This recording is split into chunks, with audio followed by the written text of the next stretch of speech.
Mesdames, Messieurs,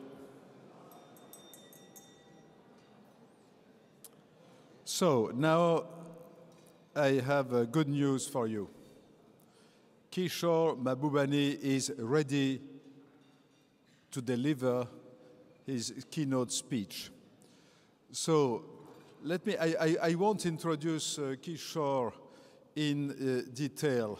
Well, he is, when he was very young, actually, he was a star in the civil service, in the foreign civil service of Singapore. And believe me, to be a star when Lee Kuan Yew was still in office was not that easy, because to be a star with a star is not that easy. So he was a very young permanent undersecretary of the Ministry of Foreign Affairs of Singapore. Then, after he retired very young from the civil service, he became an intellectual star. I'm not saying that it's not compatible to be in the civil service and to be an intellectual, but in his case, he was both, and he has become a bestseller author on some major themes related to the subject matter of this conference, by the way, of world politics. And I understand that he's just drafting a book on global governance, the very subject of this conference. Now, I would not be complete if I did not add that I like Kishore very much. We have known each other for quite a number of years, and frankly speaking, I have seldom met a man who is as arrogant as he is. But that's the kind of arrogance that I like, because in a way, you know, it is fully justified, as you will see yourself. And he's in particular lecturing us that the West is declining, that the Asia is becoming the next forthcoming master of the world, that Western values are just Western values, Asian values are, of course, the real values. And maybe this is because I fell under his influence that I said yesterday morning, Mary, things which perhaps were not totally appropriate about the Universal Declaration of Human Rights. So I apologize. This is my own faults, entirely the consequences of Kishore's arrogance. Kishore, I am very happy to give you the floor.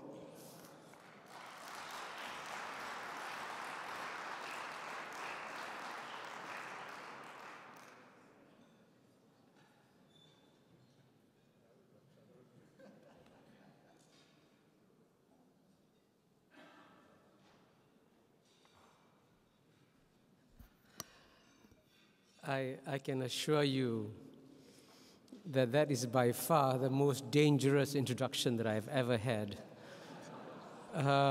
Luckily, I was sitting next to Mary Robinson, you know, and she says, Kishore, after you get such a tremendous build-up, it'll be all downhill after this. So be ready. In fact, I'm actually very surprised that Thierry chose me for this very important address. I suspect he's trying to destroy the myth that he's infallible. So I'm going to prove he's fallible today. But I have other challenges in speaking to you today. And the biggest challenge I face is that I've never been as optimistic about the future as I am today. I think that the next 20 years will be the best 20 years that our world would have ever seen. And I'll explain why. But at the same time, to make my message credible, I have to address what's on your minds. I have to address what's in the zeitgeist of today. And as you know, our zeitgeist has never been as pessimistic as it is today. You pick up the newspapers, you turn on the TV sets, you get doom and gloom. And I'll try to address why we feel this doom and gloom And then I'll explain to you why, despite these feelings of doom and gloom, great times are coming. That's what I'm going to do. So why are we facing this doom and gloom? And I have come up with an explanation that the reason why humanity at large feels a bit lost in today's world is because we are trying to manage at the same time 3 significant historical junctures. Managing any one of them would have been a challenge. Managing all 3 is a huge challenge. And as I describe the 3 of them, you'll understand why.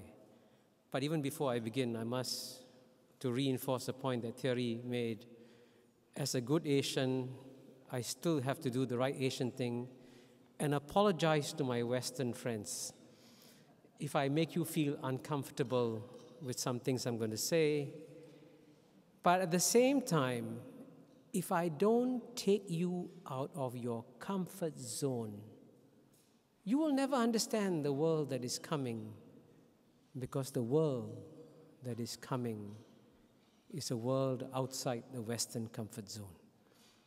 And I hope to also prepare you for that. So what's the first historical juncture? The first historical juncture, and this is why actually it was brilliant for Thierry to choose the topic of global governance. The first historical juncture we are facing is that the world has changed fundamentally. And how has the world changed fundamentally? I explain it with a very simple metaphor. You know, before, when you live in 193 separate countries, you live in 193 separate boats, so you needed rules to make sure that the countries and boats didn't collide with each other, and that's what the 1945 rules-based order was all about. But today, the world has shrunk, and 7 billion people on our planet no longer live in 193 separate boats. They live on 193 separate cabins on the same boat.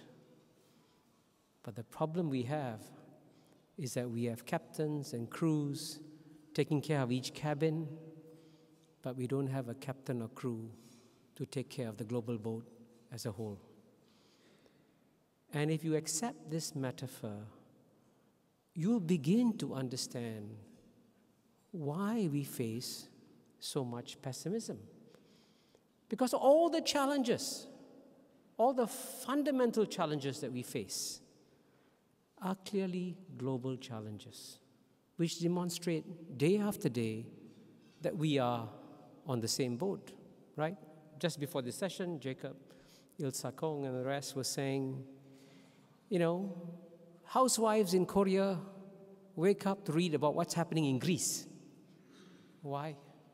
Because we are on the same boat. And when a financial crisis explodes, none of us can be immune from a financial crisis.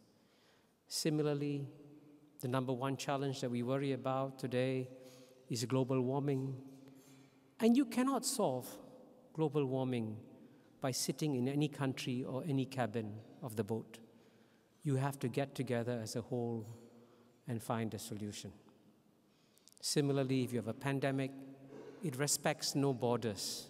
Viruses travels across borders effortlessly. So day after day, we are given evidence that we are all on the same boat. And what do our governments do? Do they take care of the boat as a whole? Or do they just focus on their cabins? And if you look back even over the last few years, there was only once, at the height of the financial crisis in April 2009, at the G20 meeting in London, when all the leaders were aware finally that we are on the same boat, then they came together and launched a coordinated package that saved the world in 2009. But as soon as the crisis was over, what the leaders do again, they again focus on their cabins.